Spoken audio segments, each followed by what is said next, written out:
Relapse atau kambuh bagi penyandang psikosis, khususnya skizofrenia, memang bisa saja terjadi. Diperkirakan 80% pasien skizofrenia mengalami kekambuhan dalam 5 tahun pertama setelah remisi atau pengobatan penyembuhan. Inilah yang dialami oleh Mingan. Berulang kali kambuh setelah dilepas dan mendapat pengobatan intensif di Rumah Sakit Jiwa Lawang 8 tahun silam.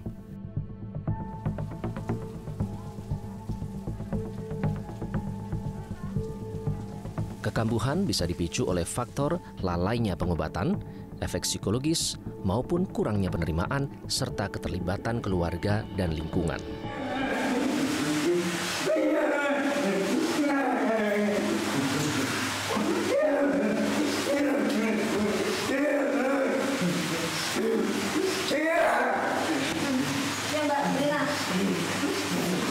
Setelah dibebaskan dari Pasung, Mas Mingan sekarang tengah menjalani proses istilahnya observasi di ruang isolasi.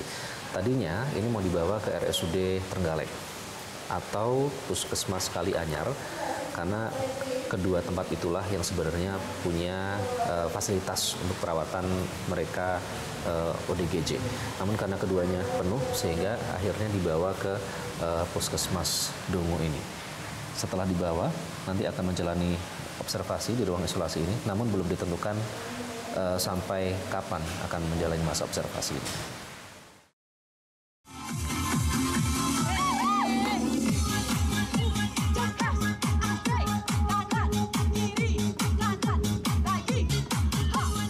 Kabupaten Trenggalek merupakan salah satu daerah kantong penderita ODGJ di Jawa Timur. Angka penemuan ODGJ di Trenggalek trennya bahkan terus meningkat dari tahun ke tahun. Di wilayah Kecamatan Dongko saja, tercatat ada 150 temuan kasus orang dengan gangguan jiwa. Ini merupakan angka tertinggi di seluruh Kabupaten Trenggalek. Sebagai bentuk keseriusan penanganan, akhir tahun 2015 lalu, Puskesmas Dongko pun membentuk tim khusus untuk meresponnya.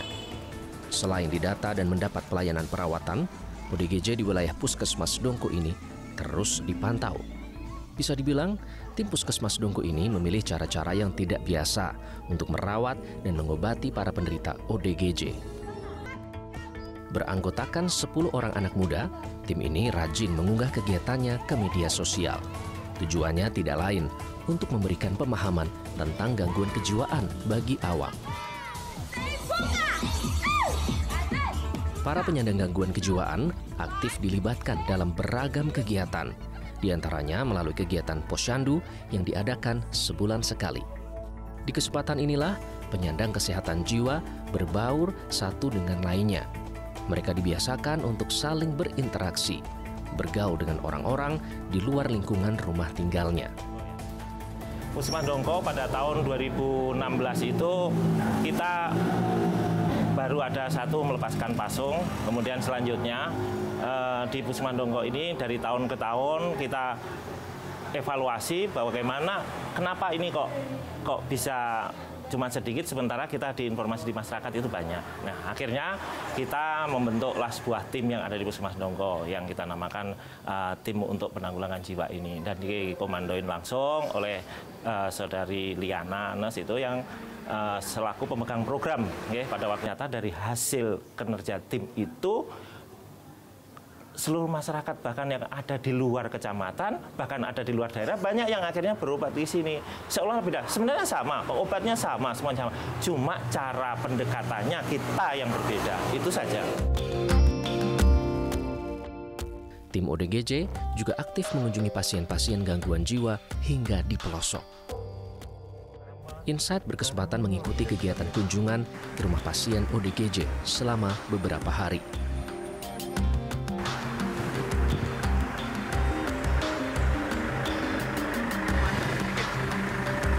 Monggo, Pak. Punten, matur suwun. Iya, terima kasih.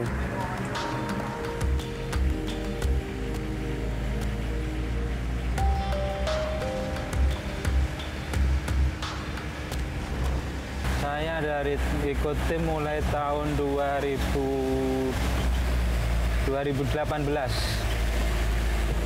Untuk suka dukanya jadi tim ODGJ Puskesmas Dongko, kebanyakan sukanya. Kalau sukanya kita bisa berbaur bersama masyarakat, melihat masyarakat di luar, kita tolong, bisa sembuh dari gangguan jiwa, bisa berbaur lagi ke masyarakat. Saya dari tim merasa bangga, bahagia, jadi ikut senang. Untuk medannya kadang ya medan yang lumayan sulit.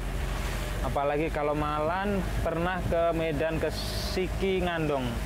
Itu ada pasien ODGJ yang relap dan kita berangkat udah malam.